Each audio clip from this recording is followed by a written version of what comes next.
20 years after, by Alexandre Dumas. Chapter 86. Conferences. Mazarin turned the lock of a double door, on the threshold of which they found Athos ready to receive his illustrious guests according to the notice Comminges had given him. On perceiving Mazarin, he bowed. "Your eminence," he said, "might have dispensed with your attendance. The honor bestowed on me is too great for me to be unmindful of it." "And so, my dear count," said D'Artagnan, "his eminence didn't actually insist on our attending him. It is Du Vallon and I who have insisted, and even in a manner somewhat impolite, perhaps, so great was our longing to see you." At that voice, that mocking tone and that familiar gesture, accenting voice and tone, Athos made a bound of surprise. "D'Artagnan! Porthos!" he exclaimed. "My very self, dear friend." "Me also," repeated Porthos. "What means this?" asked the count. "It means," replied Mazarin, trying to smile and biting his lips in the attempt, "that our parts are changed and that instead of these gentlemen being my prisoners, I am theirs. But, gentlemen, I warn you, unless you kill me, your victory will be of very short duration. People will come to the rescue." "Ah, my lord!" cried the Gascon, "don't threaten; 'tis a bad example. We are so good and gentle to your eminence. Come, let us put aside all rancor and talk pleasantly." "There is nothing I wish more," replied Mazarin; "but don't think yourselves in a better position than you are. In ensnaring me you have fallen into the trap yourselves. How are you to get away from here? Remember the soldiers and sentinels who guard these doors. Now, I am going to show you how sincere I am." "Good," thought D'Artagnan. "We must look about us; he's going to play us a trick." "I offered you your liberty," continued the minister. "Will you take it? Before an hour has passed you will be discovered, arrested, obliged to kill me, which would be a crime unworthy of loyal gentlemen like you." "He is right," thought Athos. And like every other reflection passing in a mind that entertained none but noble thoughts, this feeling was expressed in his eyes. "And therefore," said D'Artagnan, to clip the hope which Athos's tacit adhesion had imparted to Mazarin, "we shall not proceed to that violence save in the last extremity." "If, on the contrary," resumed Mazarin, "you accept your liberty—" "Why, you, my lord, might take it away from us in less than 5 minutes afterward, and from my knowledge of you I believe you will so take it away from us." "No, on the faith of a cardinal. You do not believe me?" "My lord, I never believe cardinals who are not priests." "Well, on the faith of a minister." "You are no longer a minister, my lord, you are a prisoner." "Then, on the honor of a Mazarin, as I am and ever shall be, I hope," said the cardinal. "Hum!" replied D'Artagnan, "I've heard speak of a Mazarin who had not much religion when his oaths were in question. I fear he may have been an ancestor of your eminence." "Monsieur d'Artagnan, you're a great wit, and I am really sorry to be on bad terms with you." "My lord, let us come to terms; I ask nothing better." "Very well," said Mazarin, "if I place you in security, in a manner evident, palpable." "Ah, that is another thing," said Porthos. "Let us see," said Athos. "Let us see," said D'Artagnan. "In the first place, do you accept?" asked the cardinal. "Unfold your plan, my lord, and we will see." "Take notice that you are shut up, captured." "You well know, my lord, that there always remains to us a last resource." "What?" "That of dying together." Mazarin shuddered. "Listen," he said, "at the end of yonder corridor is a door of which I have the key; it leads into the park. Go and take this key with you. You are active, vigorous, and you have arms. At 100 steps, on turning to the left, you will find the wall of the park. Get over it, and in 3 leaps you will be on the road and free." "Ah, by Jove, my lord," said D'Artagnan, "you have well said, but these are only words. Where is the key you speak of?" "Here it is." "Ah, my lord, you will conduct us yourself, then, to that door?" "Very willingly, if it be necessary to reassure you," answered the minister; and Mazarin, who was delighted to get off so cheaply, led the way in high spirits to the corridor and opened the door. It led into the park, as the three fugitives perceived by the night breeze which rushed into the corridor and blew the wind into their faces. "The devil!" exclaimed the Gascon. "'Tis a dreadful night, my lord. We don't know the locality and shall never find the wall. Since your eminence has come so far, come a few steps further. Conduct us, my lord, to the wall." "Be it so," replied the cardinal, and walking in a straight line he went to the wall, at the foot of which they all four arrived at the same instant. "Are you satisfied, gentlemen?" asked Mazarin. "I think so indeed. We should be hard to please if we were not. Deuce take it! 3 poor gentlemen escorted by a prince of the church! Ah! apropos, my lord, you remarked that we were all active, vigorous and armed." "Yes." "You are mistaken. Monsieur du Vallon and I are the only two who are armed. The count is not, and should we meet with one of your patrol we must defend ourselves." "'Tis true." "Where can we find another sword?" asked Porthos. "My lord," said D'Artagnan, "will lend his, which is of no use to him, to the Comte de la Fere." "Willingly," said the cardinal. "I will even ask the count to keep it, for my sake." "I promise you, my lord, never to part with it," replied Athos. "Well, well," cried D'Artagnan, "this reconciliation is truly touching. Have you not tears in your eyes, Porthos?" "Yes," said Porthos, "but I do not know if it is feeling or the wind that makes me weep. I think it is the wind." "Now climb up, Athos, quickly," said D'Artagnan. Athos, assisted by Porthos, who lifted him up like a feather, arrived at the top. "Now jump down, Athos." Athos jumped and disappeared on the other side of the wall. "Are you on the ground?" asked D'Artagnan. "Yes." "Without accident?" "Perfectly safe and sound." "Porthos, whilst I get up, watch the cardinal. No, I don't want your help. Watch the cardinal." "I am watching," said Porthos. "Well?" "You are right; it is more difficult than I thought. Lend me your back. But don't let the cardinal go." Porthos lent him his back, and D'Artagnan was soon on the summit of the wall, where he seated himself. Mazarin pretended to laugh. "Are you there?" asked Porthos. "Yes, my friend, and now?" "Now what?" asked Porthos. "Now give me the cardinal up here. If he makes any noise, stifle him." Mazarin wished to call out, but Porthos held him tight and passed him to D'Artagnan, who seized him by the neck and made him sit down by him. Then, in a menacing tone, he said: "Sir, jump directly down, close to Monsieur de la Fere, or, on the honor of a gentleman, I'll kill you." "Monsieur, monsieur!" cried Mazarin, "you are breaking your word to me." "I? Did I promise you anything, my lord?" Mazarin groaned. "You are free," he said, "through me. Your liberty was my ransom." "Agreed; but the ransom of that immense treasure buried under the gallery, to which one descends on pushing a spring hidden in the wall, which causes a tub to turn, revealing a staircase—must not one speak of that a little, my lord?" "Diavolo!" cried Mazarin, almost choked, and clasping his hands. "I am a lost and ruined man." But without listening to his protestations of alarm, D'Artagnan slipped him gently down into the arms of Athos, who stood immovable at the bottom of the wall. Porthos next made an effort which shook the solid wall, and by the aid of his friend's hand gained the summit. "I didn't understand it all," he said, "but I understand now. How droll it is!" "You think so? So much the better. But that it may prove laughter worthy even to the end, let us not lose time." And he jumped off the wall. Porthos did the same. "Attend to Monsieur le Cardinal, gentlemen," said D'Artagnan. "For myself, I will reconnoitre." The Gascon then drew his sword and marched as avant-guard.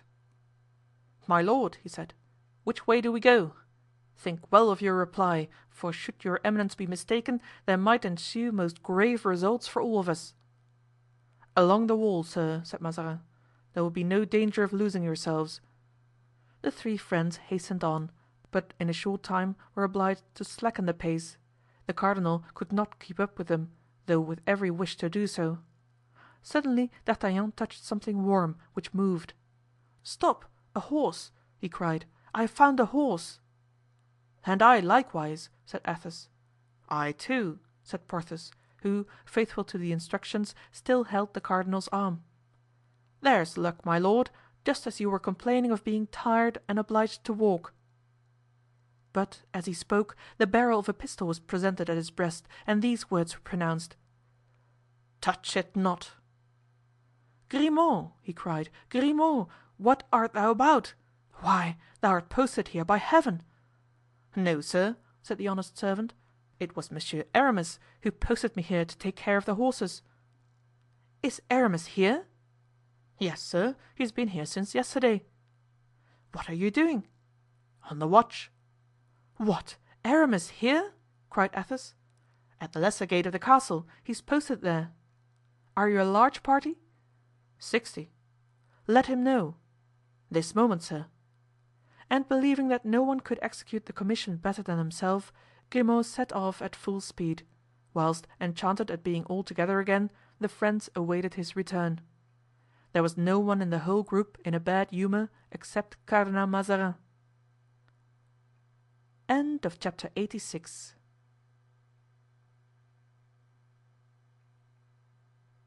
Will be at last a baron, and D'Artagnan a captain.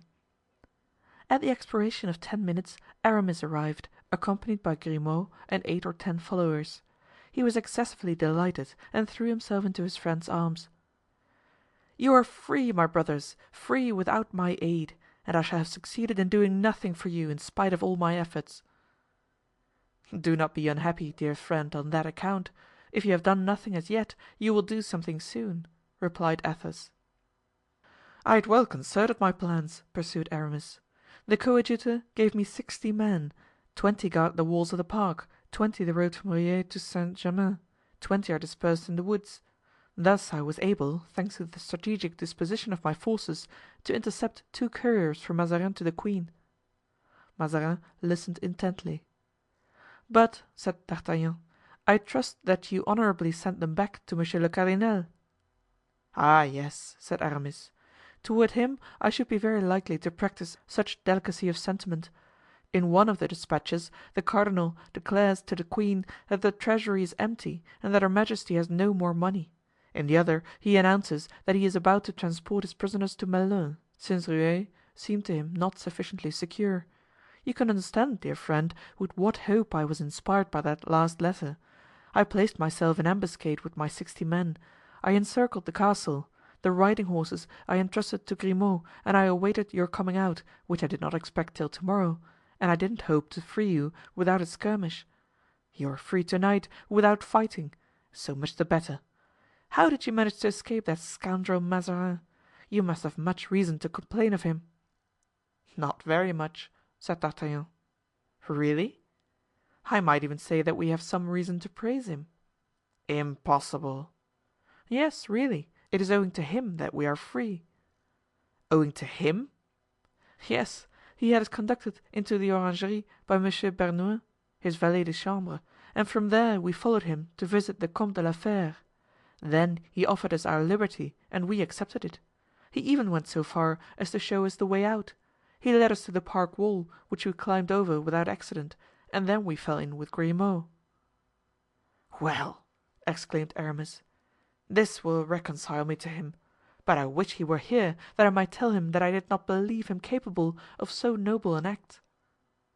"My lord," said D'Artagnan, no longer able to contain himself, "allow me to introduce to you the Chevalier d'Herblay, who wishes, as you may have heard, to offer his congratulations to your eminence." And he retired, discovering Mazarin, who was in great confusion, to the astonished gaze of Aramis. "Ho, ho!" exclaimed the latter, "the cardinal! A glorious prize!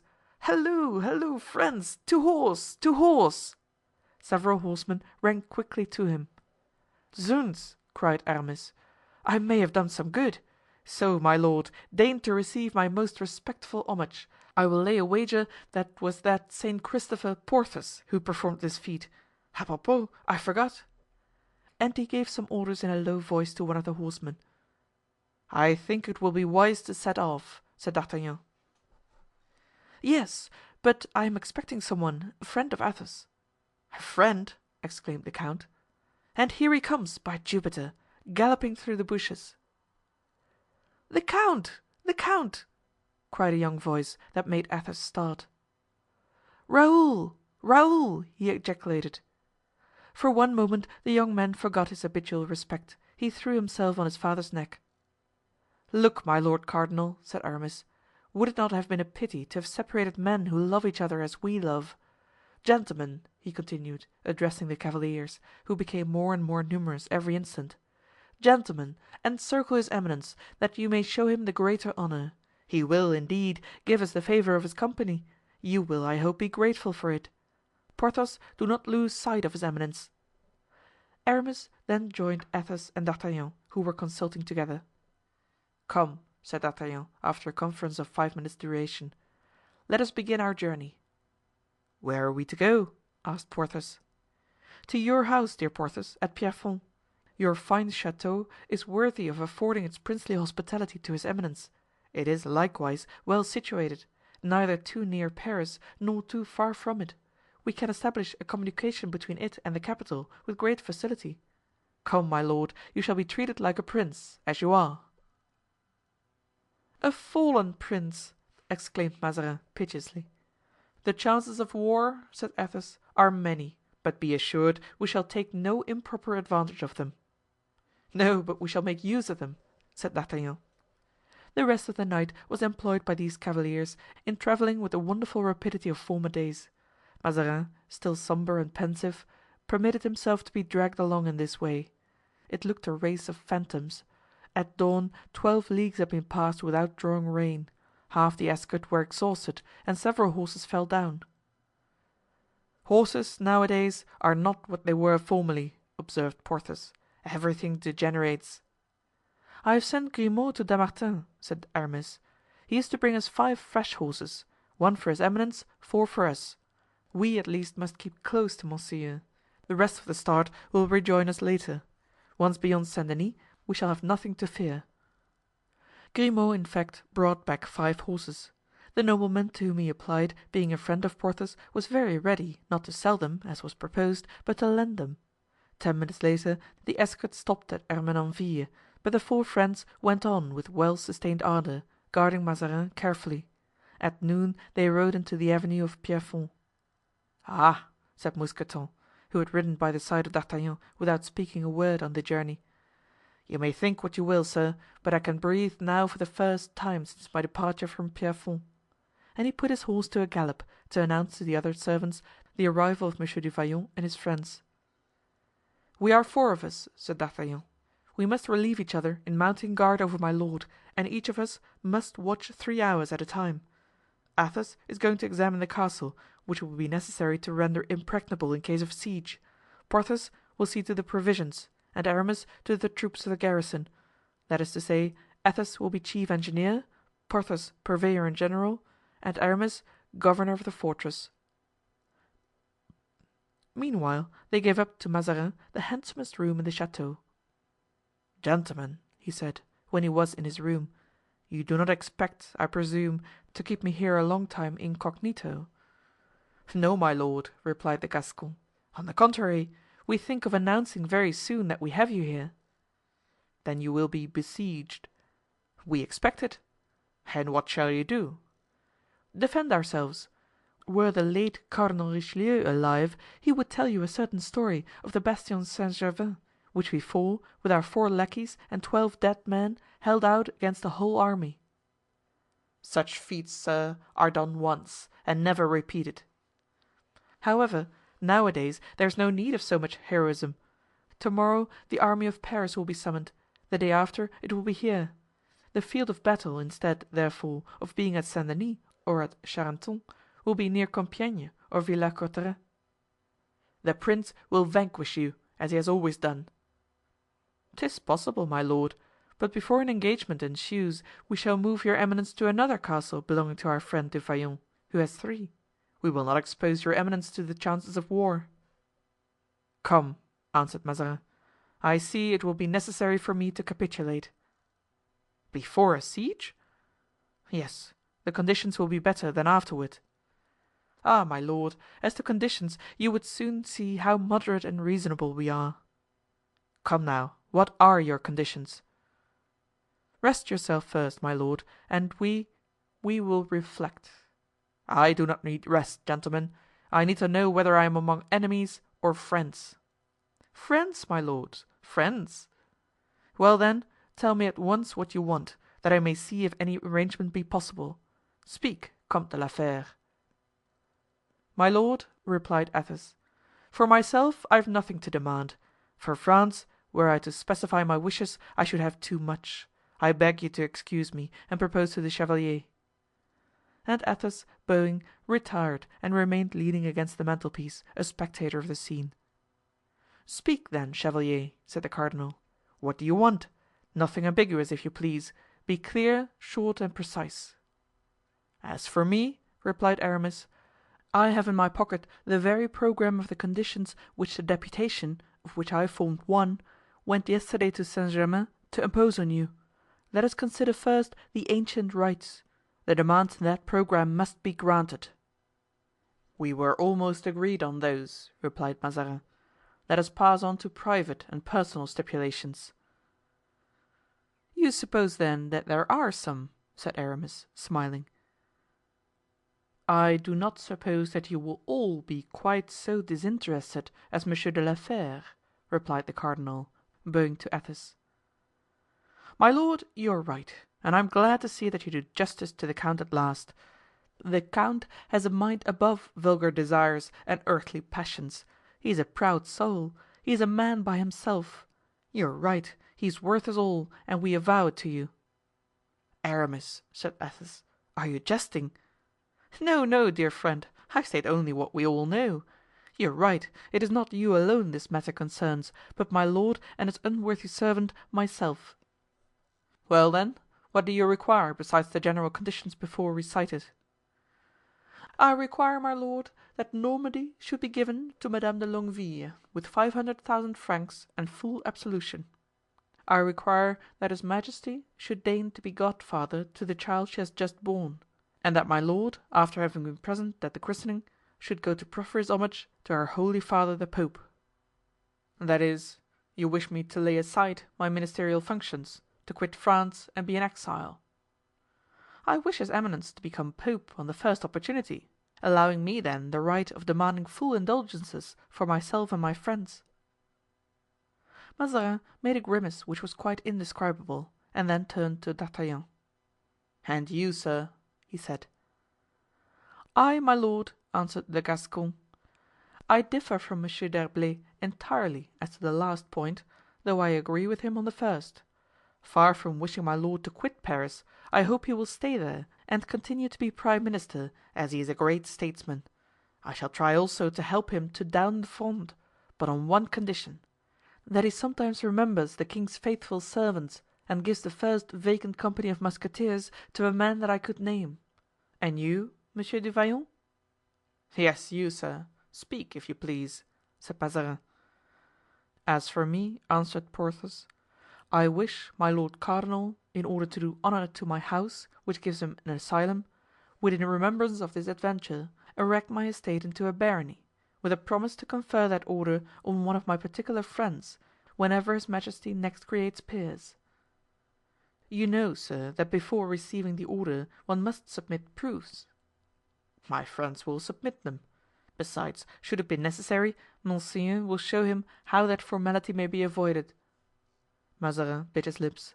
The blow was direct and he replied rather dryly: "All this appears to me to be ill-conceived, disjointed, gentlemen; for if I satisfy some, I shall displease others. If I stay in Paris, I cannot go to Rome. If I became pope, I could not continue to be prime minister; and it is only by continuing prime minister that I can make Monsieur d'Artagnan a captain and Monsieur de Vallon a baron." "True," said Aramis. "So, as I am in a minority, I withdraw my proposition, so far as it relates to the voyage to Rome and Monseigneur's resignation." "I am to remain minister, then?" said Mazarin. "You remain minister, that is understood," said D'Artagnan. "France needs you." "And I desist from my pretensions," said Aramis. "His eminence will continue to be prime minister and her majesty's favorite, if he will grant to me and my friends what we demand for France and for ourselves." Occupy yourselves with your own affairs, gentlemen, and let France settle matters as she will with me," resumed Mazarin. "Ho, ho!" replied Aramis. "The Frondeurs will have a treaty and your eminence must sign it before us, promising at the same time to obtain the queen's consent to it." "I can answer only for myself," said Mazarin. "I cannot answer for the queen. Suppose her majesty refuses?" "Oh," said D'Artagnan, "Monseigneur knows very well that her majesty refuses him nothing." "Here, monseigneur," said Aramis, "is the treaty proposed by the deputation of Frondeurs. Will your eminence please read and examine?" "I am acquainted with it." "Sign it, then." "Reflect, gentlemen, that a signature given under circumstances like the present might be regarded as extorted by violence." "Monseigneur will be at hand to testify that it was freely given." "Suppose I refuse?" "Then," said D'Artagnan, "your eminence must expect the consequences of a refusal." "Would you dare to touch a cardinal?" "You have dared, my lord, to imprison her majesty's musketeers." "The queen will revenge me, gentlemen." "I do not think so, although inclination might lead her to do so; but we shall take your eminence to Paris, and the Parisians will defend us." "How uneasy they must be at this moment at Rueil and Saint Germain," said Aramis. "How they must be asking, 'Where is the cardinal? What has become of the minister? Where has the favorite gone?' How they must be looking for monseigneur in all corners! What comments must be made! And if the Fronde knows that monseigneur had disappeared, how the Fronde must triumph!" "It is frightful," murmured Mazarin. "Sign the treaty, then, monseigneur," said Aramis. "Suppose the queen should refuse to ratify it?" "Ah, nonsense!" cried D'Artagnan. "I can manage so that her majesty will receive me well. I know an excellent method." "What?" "I shall take her majesty the letter in which you tell her that the finances are exhausted." "And then?" asked Mazarin, turning pale. "When I see her majesty embarrassed, I shall conduct her to Rueil, make her enter the orangery, and show her a certain spring which turns a box." "Enough, sir," muttered the cardinal. "You have said enough. Where is the treaty?" "Here it is," replied Aramis. "Sign, my lord." And he gave him a pen. Mazarin arose, walked some moments, thoughtful but not dejected. "And when I have signed," he said, "what is to be my guarantee?" "My word of honor, sir," said Athos. Mazarin started, turned toward the Comte de la Fere, and looking for an instant at that grand and honest countenance, took the pen. "It is sufficient, count," he said, and signed the treaty. "And now, Monsieur d'Artagnan," he said, "prepare to set off for Saint Germain and take a letter from me to the queen." Chapter 87.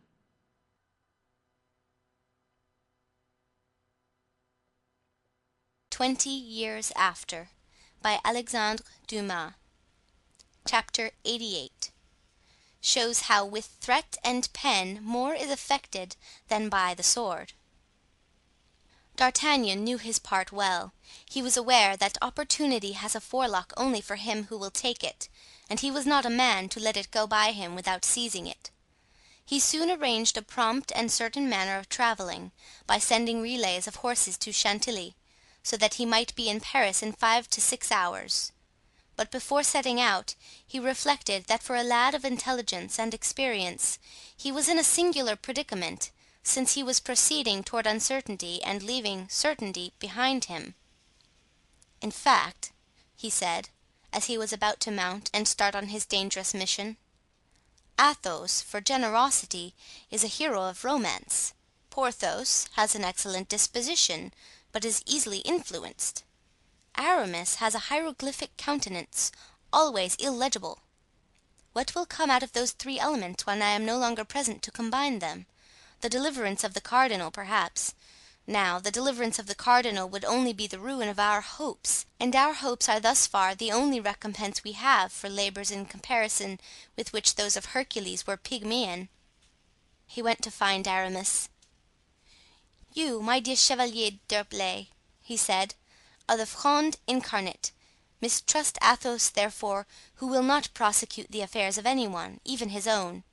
Mistrust Porthos, especially, who, to please the count, whom he regards as God on earth, will assist him in contriving Mazarin's escape, if Mazarin has the wit to weep or play the chivalric." Aramis smiled. His smile was at once cunning and resolute. "Fear nothing," he said.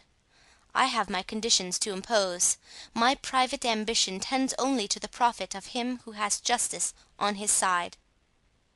"Good," thought D'Artagnan. "In this direction I am satisfied." He pressed Aramis's hand and went in search of Porthos. "Friend," he said, "you have worked so hard with me toward building up our fortune, that at the moment when we are about to reap the fruits of our labors it would be a ridiculous piece of silliness in you to allow yourself to be controlled by Aramis, whose cunning you know, a cunning which, we may say between ourselves, is not always without egotism; or by Athos, a noble and disinterested man, but blasé, who, desiring nothing further for himself, doesn't sympathize with the desires of others. What should you say if either of these two friends proposed you to let Mazarin go?" "Why, I should say that we had too much trouble in taking him to let him off so easily." "Bravo, Porthos! And you would be right, my friend, for in losing him you would lose your barony, which you have in your grasp, to say nothing of the fact that, were he once out of this, Mazarin would have you hanged." "Do you think so?" "I am sure of it." "Then I would kill him rather than let him go." "And you would act rightly. There is no question, you understand, provided we secure our own interests, of securing those of the Frondeurs, who, besides, don't understand political matters as we old soldiers do." "Never fear, dear friend," said Porthos. "I shall see you through the window as you mount your horse. I shall follow you with my eyes as long as you are in sight. Then I shall place myself at the cardinal's door, a door with glass windows.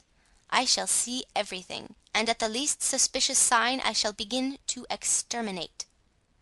"Bravo!" thought D'Artagnan. "On this side I think the cardinal will be well guarded." He pressed the hand of the Lord of Pierrefonds and went in search of Athos. "My dear Athos," he said, "I am going away. I have only one thing to say to you. You know Anne of Austria. The captivity of Mazarin alone guarantees my life. If you let him go I am a dead man. I needed nothing less than that consideration, my dear D'Artagnan, to persuade myself to adopt the role of jailer. I give you my word that you will find the cardinal where you leave him." "This reassures me more than all the royal signatures," thought D'Artagnan. "Now that I have the word of Athos I can set out." D'Artagnan started alone on his journey without other escort than his sword and with a simple passport from Mazarin to secure his admission to the queen's presence. 6 hours after he left Pierrefonds he was at Saint-Germain. The disappearance of Mazarin was not as yet generally known. Anne of Austria was informed of it and concealed her uneasiness from everyone. In the chamber of D'Artagnan and Porthos the two soldiers had been found bound and gagged. On recovering the use of their limbs and tongues they could, of course, tell nothing but what they knew, that they had been seized, stripped and bound. But as to what had been done by Porthos and D'Artagnan afterward, they were as ignorant as all the inhabitants of the chateau. Bernouin alone knew a little more than the others. Bernouin, seeing that his master did not return and hearing the stroke of midnight, had made an examination of the orangery. The first door, barricaded with furniture, had aroused in him certain suspicions, but without communicating his suspicions to any one, he had patiently worked his way into the midst of all that confusion. Then he came to the corridor, all the doors of which he found open. So, too, was the door of Athos's chamber and that of the park. From the latter point it was easy to follow the tracks in the snow. He saw that these tracks tended toward the wall. On the other side he found similar tracks, then footprints of horses, and then signs of a troop of cavalry which had moved away in the direction of Enghien. He could no longer cherish any doubt that the cardinal had been carried off by the three prisoners, since the prisoners had disappeared at the same time, and he had hastened to Saint-Germain to warn the queen of that disappearance. Anne had enforced the utmost secrecy, and had disclosed the event to no one except the Prince de Condé, who had sent 500 or 600 horsemen into the environs of Saint Germain, with orders to bring in any suspicious person who was going away from Rueil, in whatsoever direction it might be.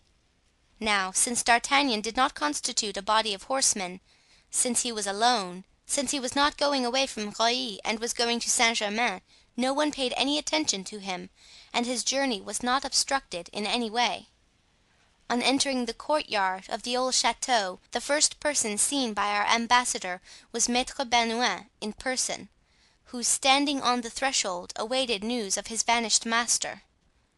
At the sight of D'Artagnan, who entered the courtyard on horseback, Bernouin rubbed his eyes and thought he must be mistaken. But D'Artagnan made a friendly sign to him with his head, dismounted, and throwing his bridle to a lackey who was passing, he approached the valet de chambre with a smile on his lips. "Monsieur d'Artagnan!" cried the latter, like a man who has the nightmare and talks in his sleep. "Monsieur d'Artagnan!" "Himself, Monsieur Bernouin." "And why have you come here?" "To bring news of Monsieur Mazarin, the freshest news there is." "What has become of him, then?" "He is as well as you and I." "Nothing bad has happened to him, then?" "Absolutely nothing. He felt the need of making a trip in Ile de France, and begged us, the Comte de la Fere and Monsieur du Vallon, to accompany him. We were too devoted servants to refuse him a request of that sort. We set out last evening and here we are." "Here you are." "His eminence had something to communicate to her majesty, something secret and private, a mission that could be confided only to a sure man, and so has sent me to Saint Germain. And therefore, my dear Monsieur Bernouin, if you wish to do what will be pleasing to your master, announce to her majesty that I have come, and tell her with what purpose." Whether he spoke seriously or in jest, since it was evident that under existing circumstances D'Artagnan was the only man who could relieve the queen's uneasiness, Bernouin went without hesitation to announce to her this strange embassy. And as he had foreseen, the queen gave orders to introduce Monsieur d'Artagnan at once. D'Artagnan approached the sovereign with every mark of profound respect, and having fallen on his knees, presented to her the cardinal's letter. It was, however, merely a letter of introduction. The queen read it, recognizing the writing, and since there were no details in it of what had occurred, asked for particulars. D'Artagnan related everything with that simple and ingenuous air which he knew how to assume on occasions. The queen, as he went on, looked at him with increasing astonishment. She could not comprehend how a man could conceive such an enterprise, and still less how he could have the audacity to disclose it to her whose interest and almost duty it was to punish him. "How, sir!" she cried, as D'Artagnan finished, "you dare to tell me the details of your crime, to give me an account of your treason?" "Pardon, madame, but I think that either I have expressed myself badly or your majesty has imperfectly understood me. There is no question of crime or treason. Monsieur de Mazarin held us in prison, Monsieur du Vallon and myself, because we could not believe that he sent us to England to quietly look on while they cut off the heads of Charles I, brother-in-law of the late king, your husband, the consort of Madame Henrietta, your sister and your guest, and because we did all that we could to save the life of the royal martyr. We were then convinced, my friend and I, that there was some error of which we were the victims, and that an explanation was called for between his eminence and ourselves. Now, that an explanation may bear fruit, it is necessary that it should be quietly conducted, far from noise and interruption. We have, therefore, taken away Monsieur le Cardinal to my friend's chateau, and there we have come to an understanding. Well, madame, it proved to be as we supposed. There was a mistake. Monsieur de Mazarin had thought we had rendered service to General Cromwell instead of King Charles, which would have been a disgrace rebounding from us to him, and from him to your majesty, a dishonor which would have tainted the royalty of your illustrious son. We were able to prove the contrary, and that proof we are ready to give to your majesty, calling in support of it the august widow weeping in the Louvre. where your royal munificence has provided for her a home. That proof satisfied him so completely that as a sign of satisfaction he has sent me, as your majesty may see, to consider with you what reparation should be made to gentlemen unjustly treated and wrongfully persecuted." "I listen to you, and I wonder at you, sir," said the queen. "In fact, I have rarely seen such excess of impudence." "Your majesty, on your side," said D'Artagnan, "is as much mistaken as our intentions as the Cardinal Mazarin has always been." "You are in error, sir," answered the queen. "I am so little mistaken that in 10 minutes you shall be arrested, and in an hour I shall set off at the head of my army to release my minister. I am sure your majesty will not commit such an act of imprudence. First, because it would be useless and would produce the most disastrous results. Before he could be possibly set free the cardinal would be dead. And indeed, so convinced is he of this that he entreated me, should I find your majesty disposed to act in this way, to do all I could to induce you to change your resolution." "Well, then, I will content myself with arresting you." "Madame, the possibility of my arrest has been foreseen, and should I not have returned by tomorrow, at a certain hour, the next day the cardinal will be brought to Paris and delivered to the parliament."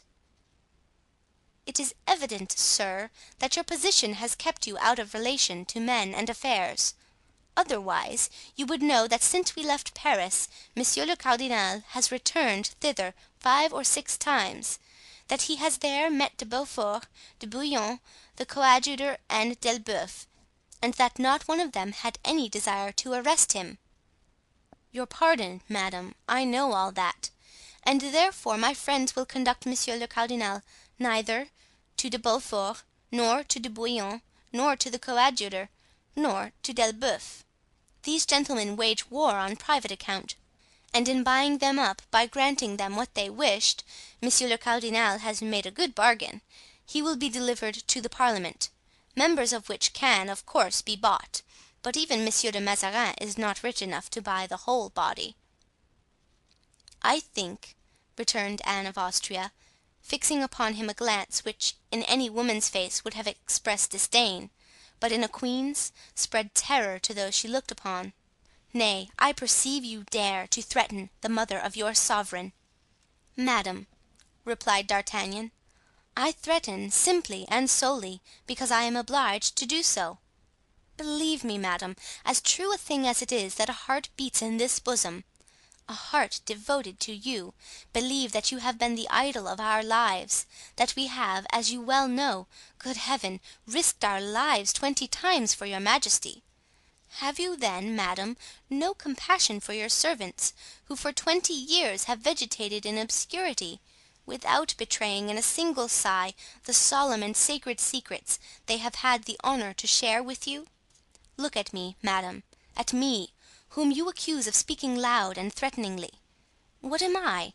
A poor officer, without fortune, without protection, without a future, unless the eye of my queen, which I have sought so long, rests on me for a moment. Look at the Comte de la Fere, a type of nobility, a flower of chivalry. He has taken part against his queen, or rather, against her minister. He has not been unreasonably exacting, it seems to me. Look at Monsieur du Vallon, that faithful soul, that arm of steel, who for 20 years has awaited the word from your lips which will make him in rank what he is in sentiment and in courage. Consider, in short, your people who love you and who are yet famished, who have no other wish than to bless you and who, nevertheless—no, I am wrong, your subjects, madame, will never curse you. Say one word to them and all will be ended. Peace succeed war, joy, tears, and happiness to misfortune." Anne of Austria looked with wonderment on the warlike countenance of D'Artagnan, which betrayed a singular expression of deep feeling. "Why did you not say all this before you took action, sir?" she said. "Because, madame, it was necessary to prove to your majesty one thing of which you doubted, that is, that we still possess amongst us some valor, and are worthy of some consideration at your hands. And that valor would shrink from no undertaking according to what I see. It has hesitated at nothing in the past, why then should it be less daring in the future? Then, in case of my refusal, this valor, should a struggle occur, will even go to the length of carrying me off in the midst of my court, to deliver me into the hands of the Fronde, as you propose to deliver my minister?"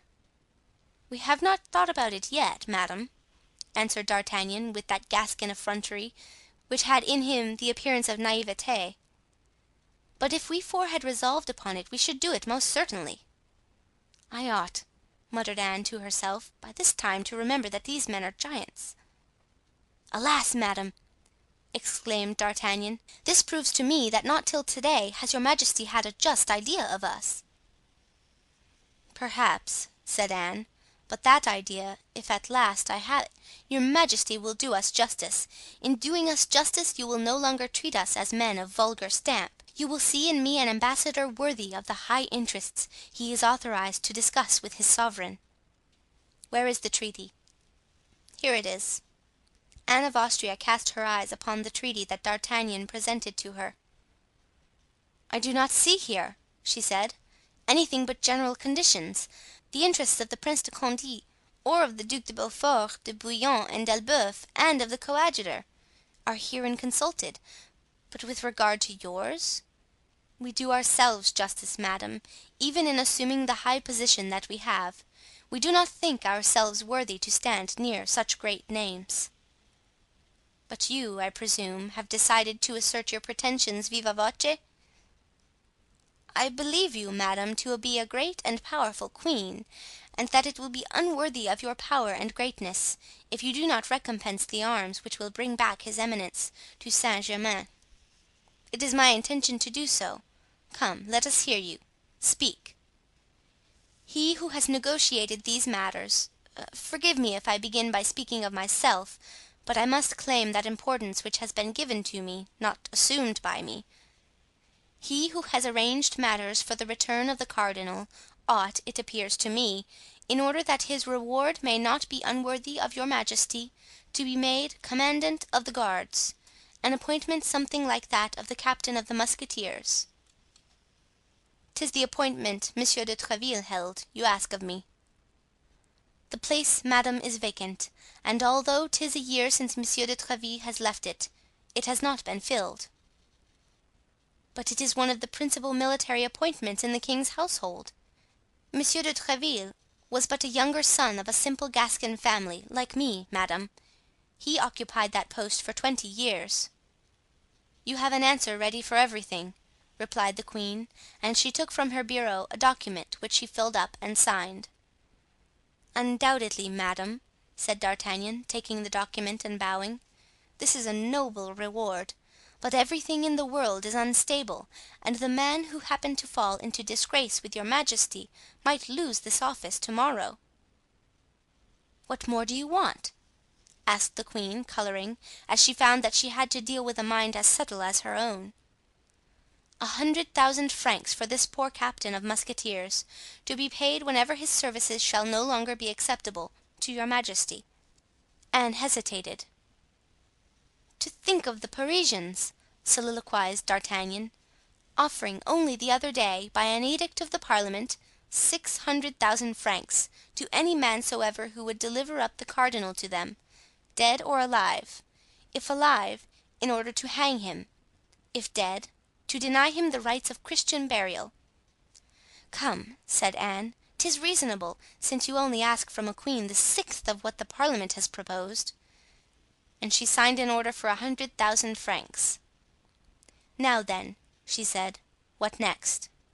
"Madame, my friend du Vallon is rich and has therefore nothing in the way of fortune to desire. But I think I remember that there was a question between him and Monsieur Mazarin as to making his estate a barony. Nay, it must have been a promise." "A country clown!" said Anne of Austria. "People will laugh." "Let them," answered D'Artagnan; "but I am sure of one thing, that those who laugh at him in his presence will never laugh a second time." "Here goes the barony," said the queen. She signed a patent. "Now there remains the Chevalier, or the Abbé d'Herblay, as your majesty pleases." "Does he wish to be a bishop?" "No, madame, something easier to grant." "What?" "It is that the king should deign to stand godfather to the son of Madame de Longueville." The queen smiled. "Monsieur de Longueville is of royal blood, madame," said D'Artagnan. "Yes," said the queen, "but his son?" "His son, madame, must be, since the husband of the son's mother is." "And your friend has nothing more to ask for Madame de Longueville?" "No, madame, for I presume that the king, standing godfather to him, could do no less than present him with 500,000 francs, giving his father, also, the government of Normandy." "As to the government of Normandy," replied the queen, "I think I can promise; but with regard to the present, the cardinal is always telling me there is no more money in the royal coffers." "We shall search for some, madame, and I think we can find a little; and if your majesty approves, we will seek for some together." "What next?" "What next, madame?" "Yes." "That is all." "Haven't you, then, a fourth companion?" "Yes, madame, the Comte de la Fere." "What does he ask?" "Nothing." "There is in the world, then, one man who, having the power to ask, asks nothing?" "There is the Comte de la Fere, madame. The Comte de la Fere is not a man." "What is he, then?" "The Comte de la Fere is a demigod." "He has not a son, a young man, a relative, a nephew of whom Comminges spoke to me as being a brave boy, and who with Monsieur de Chatillon brought the standards from Lens?" "He has, as your majesty has said, a ward, who is called the Vicomte Bragelonne." "If that young man should be appointed to a regiment, what would his guardian say?" "Perhaps he would accept." "Perhaps?" "Yes, if your majesty herself should beg him to accept." "He must indeed be a strange man. Well, we will reflect and perhaps we will beg him. Are you satisfied, sir?" "There is one thing the queen has not signed, her assent to the treaty." "Of what use today? I will sign it to morrow."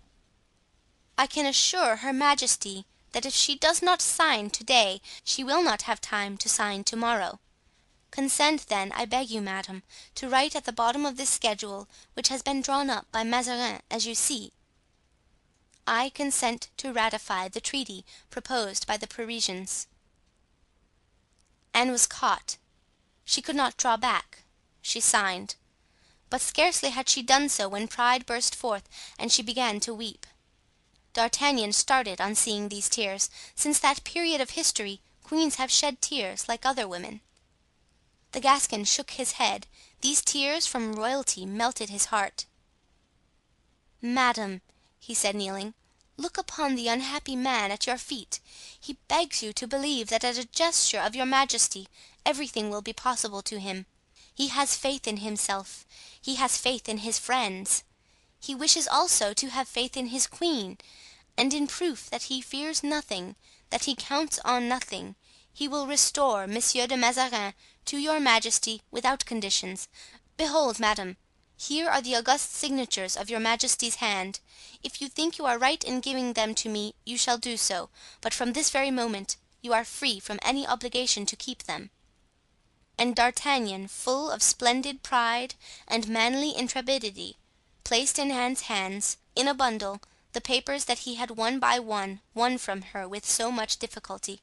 There are moments, for if everything is not good, everything in this world is not bad, in which the most rigid and coldest soul is softened by the tears of strong emotion, heart arraigning sentiment. One of these momentary impulses actuated Anne. D'Artagnan, when he gave way to his own feelings, which were in accordance with those of the queen, had accomplished more than the most astute diplomacy could have attempted. He was, therefore, instantly recompensed, either for his address or for his sensibility, whichever it might be termed.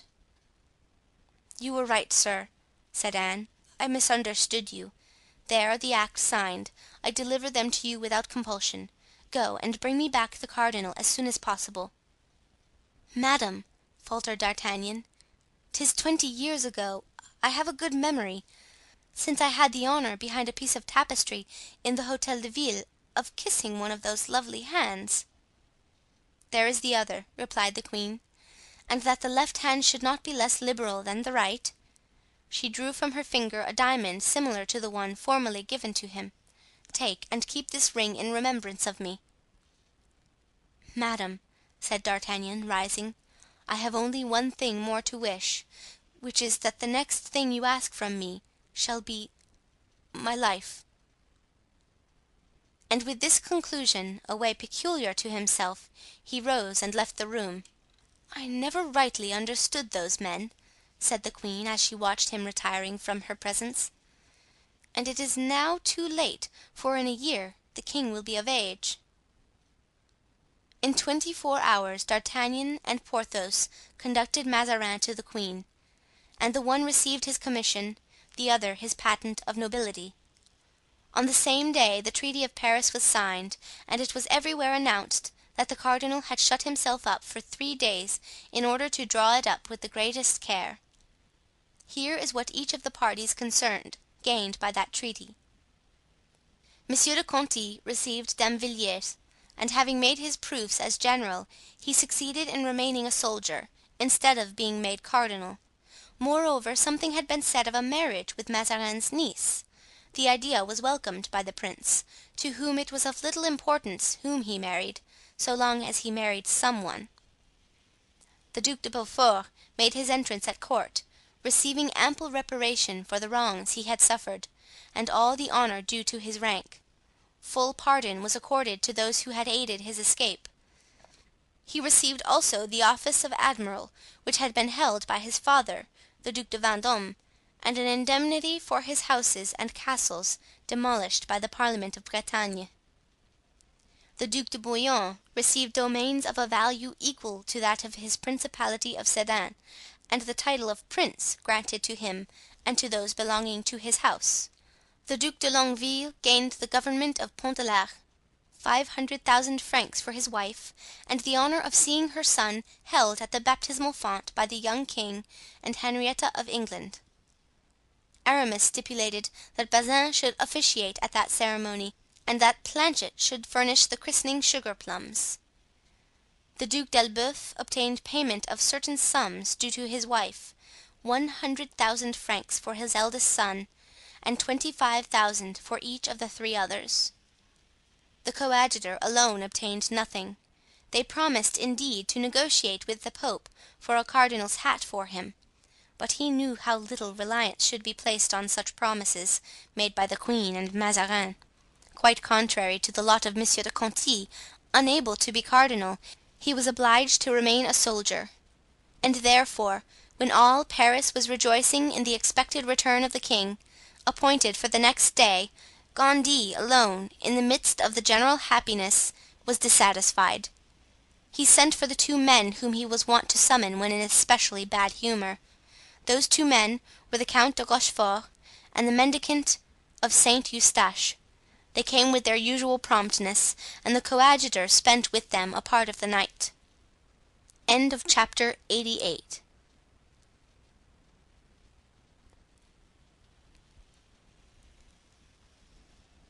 For kings to return to the capitals of their kingdoms than to make an exit. Whilst D'Artagnan and Porthos were engaging in conducting the cardinal to Saint-Germain, Athos and Aramis returned to Paris. Each had his own particular visit to make. Aramis rushed to the Hotel de Ville, where Madame de Longueville was sojourning. The duchess loudly lamented the announcement of peace. War had made her a queen. Peace brought her abdication. She declared that she would never assent to the treaty and that she wished eternal war. But when Aramis had presented that peace to her in a true light, that is to say, with all its advantages, when he had pointed out to her, in exchange for the precarious and contested royalty of Paris, the viceroyalty of Fond de l'Arche, in other words, of all Normandy, when he had rung in her ears the 500,000 francs promised by the cardinal, when he had dazzled her eyes with the honor bestowed on her by the king in holding her child at the baptismal font, Madame de Longueville contended no longer, except as is the custom with pretty women to contend, and defend herself only to surrender at last. Aramis made a presence of believing in the reality of her opposition, and was unwilling to deprive himself in his own view of the credit of her conversion. "Madame," he said, "you have wished to conquer the prince, your brother, that is to say, the greatest captain of the age, and when women of genius wish anything they always succeed in attaining it. You have succeeded. The prince is beaten, since he can no longer fight. Now attach him to our party, withdraw him gently from the queen, whom he does not like, from Mazarin, whom he despises. The Fronde is a comedy of which the first act only is played. Let us wait for a denouement, for the day when the prince, thanks to you, shall have turned against the court." Madame de Longueville was persuaded. This Frondist duchess trusted so confidently to the power of her fine eyes that she could not doubt their influence even over Monsieur de Condé, and the chronicles of the time aver that her confidence was justified. Athos, on quitting Aramis, went to Madame de Chevreuse. Here was another Frondeuse to persuade, and she was even less open to conviction than her younger rival. There had been no stipulation in her favor. Monsieur de Chevreuse had not been appointed governor of a province, and if the queen should consent to be godmother, it could be only of her grandson or granddaughter. At the first announcement of peace, Madame de Chevreuse frowned, and in spite of all the logic of Athos to show her that a prolonged war would have been impracticable, contended in favor of hostilities. "My fair friend," said Athos, "allow me to tell you that everybody is tired of war. You will get yourself exiled as you did in the time of Louis XIII. Believe me, we have passed the time of success in intrigue, and your fine eyes are not destined to be eclipsed by regretting Paris, where there will always be two queens as long as you are there." "Oh!" cried the duchess, "I cannot make war alone, but I can avenge myself on that ungrateful queen and most ambitious favorite on the honor of a duchess. I will avenge myself." "Madame," replied Athos, "do not injure the Vicomte de Bragelonne. Do not ruin his prospects. Alas! excuse my weakness, there are moments when a man grows young again in his children." The duchess smiled half tenderly, half ironically. "Count," she said, "you are, I fear, gained over to the court. I suppose you have a blue ribbon in your pocket?" "Yes, madame, I have that of the Garter which King Charles I gave me some days before he died." "Come, I am growing an old woman," said the duchess pensively. Athos took her hand and kissed it. She sighed as she looked at him. "Count," she said, "Bragelonne must be a charming place. You are a man of taste. You have water, woods, flowers there?" She sighed again and leaned her charming head, gracefully reclined, on her hand, still beautiful in form and color. "Madame," exclaimed Athos, "what were you saying just now about growing old? Never have I seen you look so young, so beautiful." The duchess shook her head. "Does Monsieur de Bragelonne remain in Paris?" she inquired. "What think you of it?" inquired Athos. "Leave him with me," replied the duchess. "No, madame, if you have forgotten the history of Oedipus, I at least remember it." "Really, sir, you are delightful, and I should like to spend a month at Bragelonne." "Are you not afraid of making people envious of me, duchess?" replied Athos. "No, I shall go incognito, count, under the name of Marie Michon." "You are adorable, madame." "But do not keep Raoul with you." "Why not?" "Because he is in love." "He! He is quite a child." "And 'tis a child he loves." Athos became thoughtful. "You are right, duchess. This singular passion for a child of 7 may some day make him very unhappy. There is to be war in Flanders. He shall go thither. And at his return you will send him to me. I will arm him against love." "Alas, madame!" exclaimed Athos, "to-day love is like war. The breastplate is becoming useless." Raoul entered at this moment. He came to announce that the solemn entrance of the king, queen, and her ministers was to take place on the ensuing day. The next day, in fact, at daybreak, the court made preparations to quit Saint Germain. Meanwhile the queen every hour had been sending for D'Artagnan. "I hear," she said, "that Paris is not quiet. I am afraid for the king's safety. Place yourself close to the coach door on the right." "Reassure yourself, madame, I will answer for the king's safety."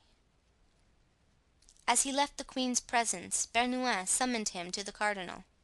"Sir," said Mazarin to him, "an emeute is spoken of in Paris.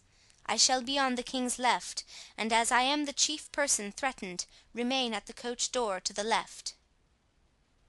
"Your eminence may be perfectly easy," replied D'Artagnan. "They will not touch a hair of your head." "Deuce take it!" he thought to himself, "how can I take care of both? Ah, plague on't! I will guard the king and Porthos shall guard the cardinal." This arrangement pleased everyone. The queen had confidence in the courage of D'Artagnan, which she knew, and the cardinal in the strength of Porthos, which he had experienced. The royal procession set out for Paris. Guitant and Comminges at the head of the guards marched first. Then came the royal carriage, with D'Artagnan on one side, Porthos on the other. Then the musketeers, for 22 years staunch friends of D'Artagnan. During 20 he had been lieutenant, their captain since the night before. The cortege proceeded to Notre Dame, where a Te Deum was chanted. All Paris were in the streets. The Swiss were drawn up along the road, but as the road was long they were placed at 6 or 8 feet distance from each other, and 1 deep only.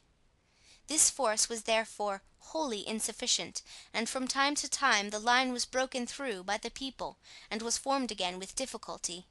Whenever this occurred, although it proceeded only from goodwill and a desire to see the king and queen, Anne looked at D'Artagnan anxiously. Mazarin, who had dispensed 1,000 louis to make the people cry "Long live Mazarin!" and who had accordingly no confidence in acclamations bought at 20 pistoles each, kept one eye on Porthos. But that gigantic bodyguard replied to the look with his great bass voice: "Be tranquil, my lord." And Mazarin became more and more composed. At the Palais Royal the crowd, which had flowed in from the adjacent street, was still greater. Like an impetuous mob, a wave of human beings came to meet the carriage and rolled tumultuously into the Rue Saint-Honoré. When the procession reached the palace, loud cries of "Long live their majesties!" resounded. Mazarin leaned out of the window. 1 or 2 shouts of "Long live the cardinal!" saluted his shadow, but instantly hisses and yells stifled them remorselessly. Mazarin turned pale and shrank back in the coach. "Low-born fellows!" ejaculated Porthos. D'Artagnan said nothing, but twirled his mustache with a peculiar gesture which showed that his fine Gascon humor was awake. Anne of Austria bent down and whispered in the young king's ear: "Say something gracious to Monsieur d'Artagnan, my son." The young king leaned toward the door. "I have not said good morning to you, Monsieur d'Artagnan," he said. "Nevertheless, I have remarked you. It was you who were behind my bed curtains that night the Parisians wished to see me asleep."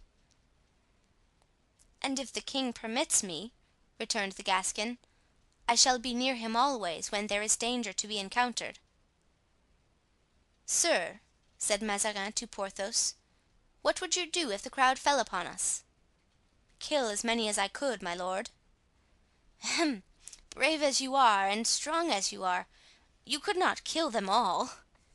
"'Tis true," answered Porthos, rising on his saddle, in order that he might appraise the immense crowd. "There are a lot of them." "I think I should like the other fellow better than this one," said Mazarin to himself, and he threw himself back in his carriage. The queen and her minister, more especially the latter, had reason to feel anxious. The crowd, whilst preserving an appearance of respect and even of affection for the king and queen regent, began to be tumultuous.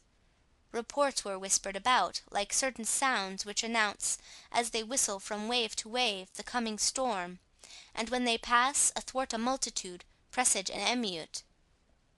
D'Artagnan turned toward the musketeers and made a sign imperceptible to the crowd, but very easily understood by that chosen regiment, the flower of the army. The ranks closed firmly in, and a kind of majestic tremor ran from man to man. At the Barriere des Sergents the procession was obliged to stop.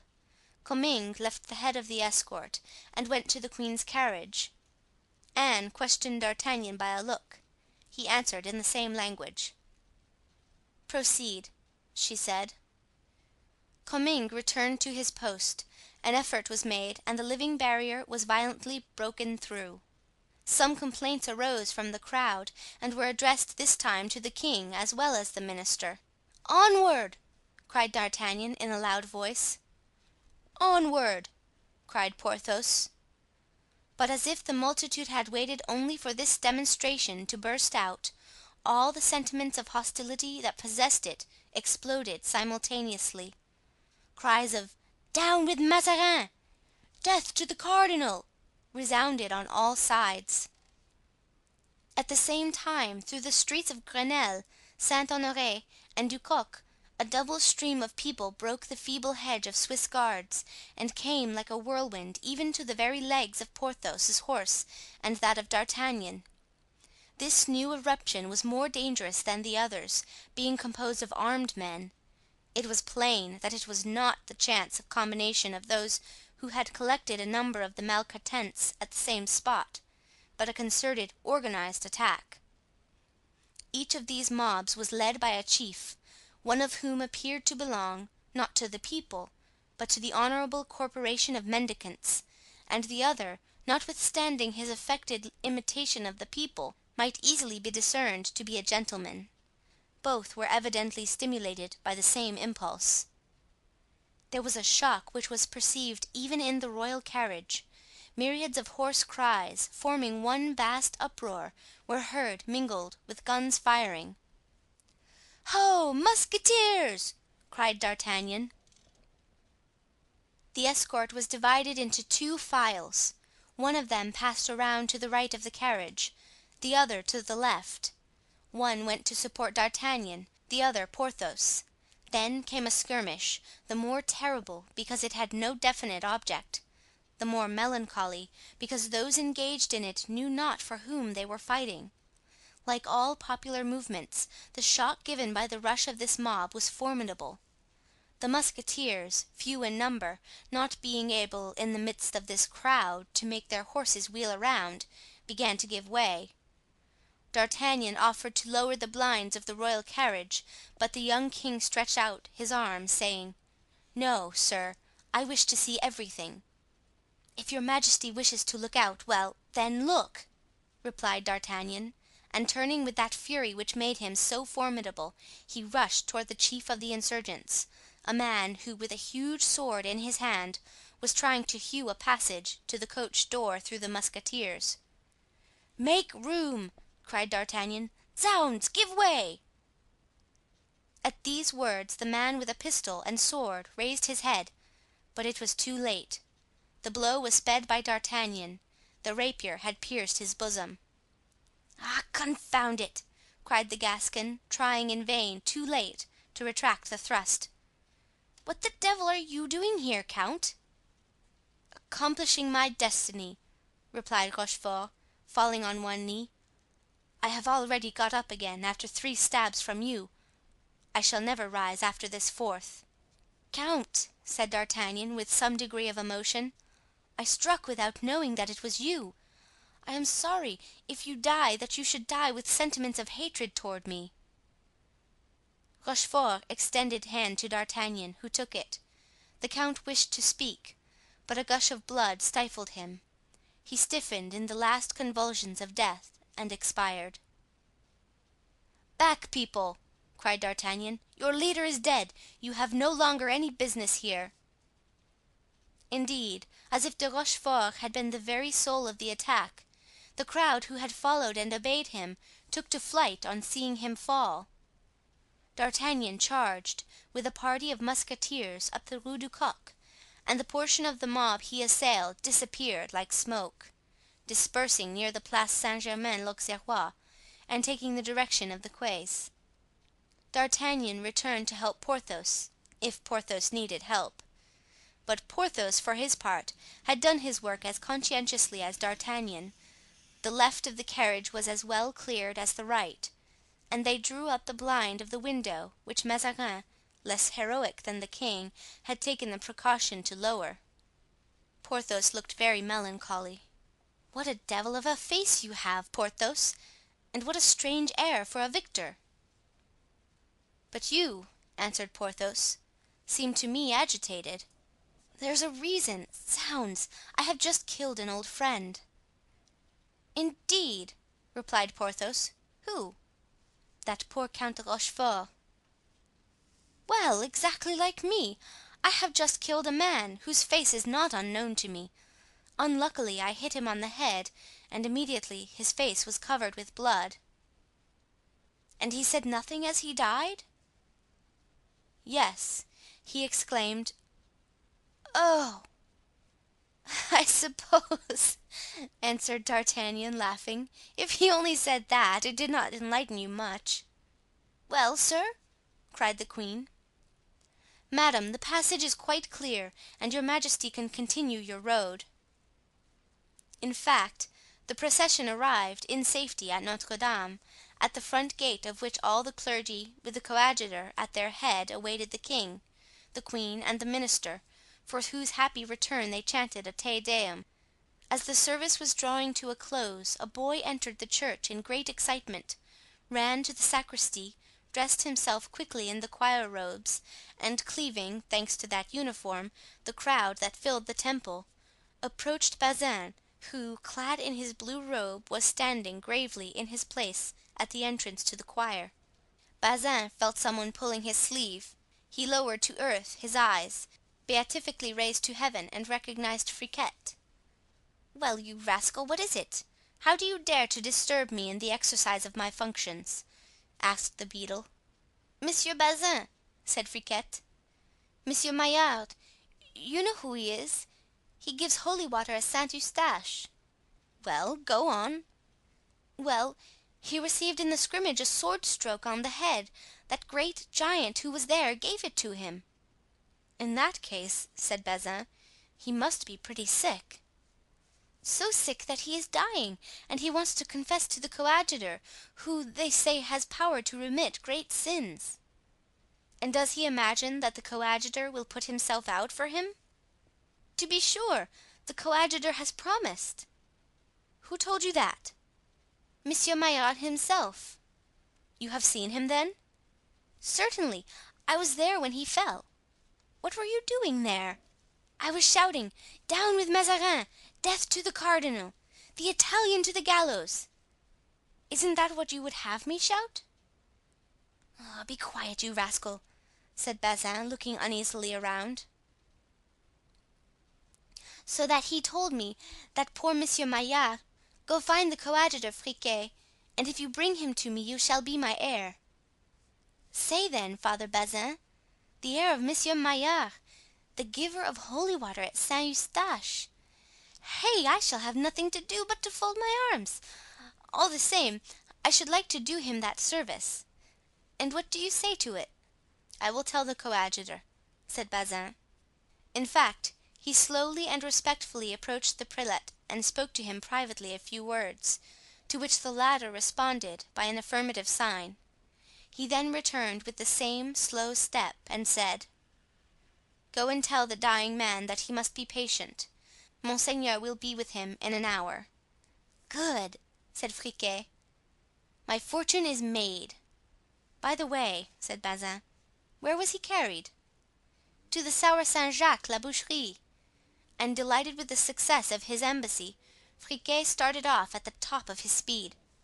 When the Te Deum was over, the coadjutor, without stopping to change his priestly dress, took his way toward that old tower which he knew so well.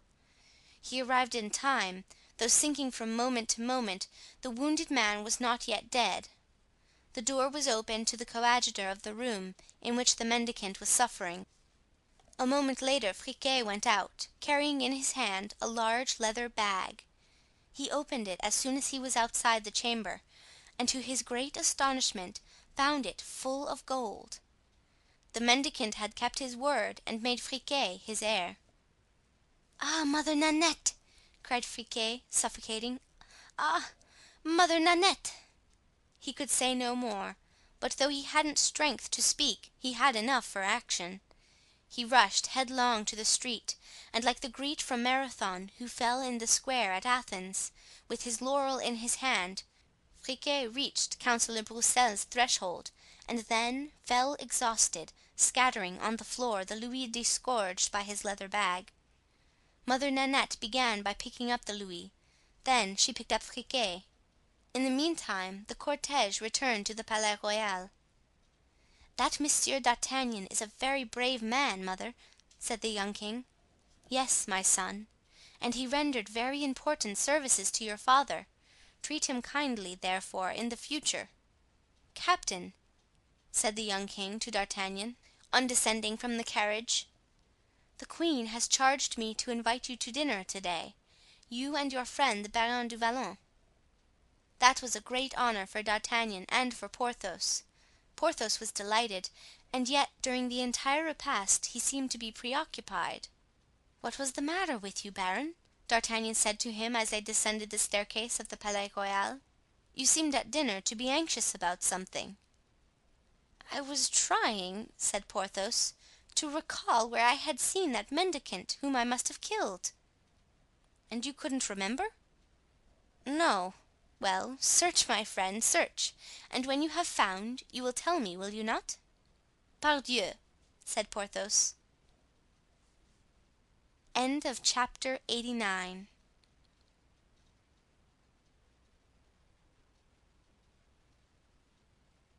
20 Years After, by Alexandre Dumas. Chapter 90. Conclusion. On going home, the two friends found a letter from Athos, who desired them to meet him at the Grand Charlemagne on the following day. The friends went to bed early, but neither of them slept. When we arrive at the summit of our wishes, success has usually the power to drive away sleep on the first night after the fulfillment of long-cherished hopes. The next day, at the appointed hour, they went to see Athos, and found him and Aramis in traveling costume. "What!" cried Porthos, "are we all going away, then? I have made my preparations this morning." "Oh, heavens, yes!" said Aramis. "There's nothing to do in Paris now there's no Fronde. The Duchess de Longueville has invited me to pass a few days in Normandy, and has deputed me, while her son is being baptized, to go and prepare her residence at Rouen. After which, if nothing new occurs, I shall go and bury myself in my convent at the Noisy-le-Sec." "And I," said Athos, "am returning to Bragelonne. You know, dear D'Artagnan, I am nothing more than a good honest country gentleman. Raoul has no fortune other than I possess, poor child, and I must take care of it for him, since I only lend him my name. And Raoul, what shall you do with him?" "I leave him with you, my friend. War has broken out in Flanders. You shall take him with you there. I'm afraid that remaining at Blois would be dangerous to his youthful mind. Take him and teach him to be as brave and loyal as you are yourself. Though I shall not have you, Athos, at all events I shall have that dear fair head by me. And though he's but a boy, yet since your soul lives again in him, dear Athos, I shall always fancy that you are near me, sustaining and encouraging me." The four friends embraced with tears in their eyes. Then they departed without knowing whether they would ever see each other again. D'Artagnan returned to the Rue Tiquetonne, with Porthos, still possessed by the wish to find out who the man was that he had killed. On arriving at the Hotel de Chevrette, they found the Baron's equipage all ready and Mousqueton on his saddle. "Come, D'Artagnan," said Porthos, "bid adieu to your sword and go with me to Pierrefonds, to Bracieux, or to Du Vallon. We will grow old together and talk of our companions." "No," replied D'Artagnan. "Deuce take it, the campaign is going to begin. I wish to be there. I expect to get something by it." "What do you expect to get?" "Why, I expect to be made Marechal of France." "Ha, ha!" cried Porthos, who was not completely taken in by D'Artagnan's gasconades. "Come, my brother, go with me," added D'Artagnan, "and I will see that you are made a duke." "No," answered Porthos, "Mouston has no desire to fight. Besides, they have erected a triumphal arch for me to enter my barony, which will kill my neighbors with envy." "To that I can say nothing," returned D'Artagnan, who knew the vanity of the new baron. "Then here's to our next merry meeting." "Adieu, dear captain," said Porthos. "I shall always be happy to welcome you to my barony." "Yes, yes, when the campaign is over," replied the Gascon. "His honor's equipage is waiting?" said Mousqueton. The two friends, after a cordial pressure of the hands, separated. D'Artagnan was standing at the door looking after Porthos with a mournful gaze, when the baron, after walking scarcely more than 20 paces, returned, stood still, struck his forehead with his finger and exclaimed: "I recollect!" "What?" inquired D'Artagnan. "Who the beggar was that I killed." "Ah, indeed! And who was he?" "'Twas that low fellow, Bonacieux."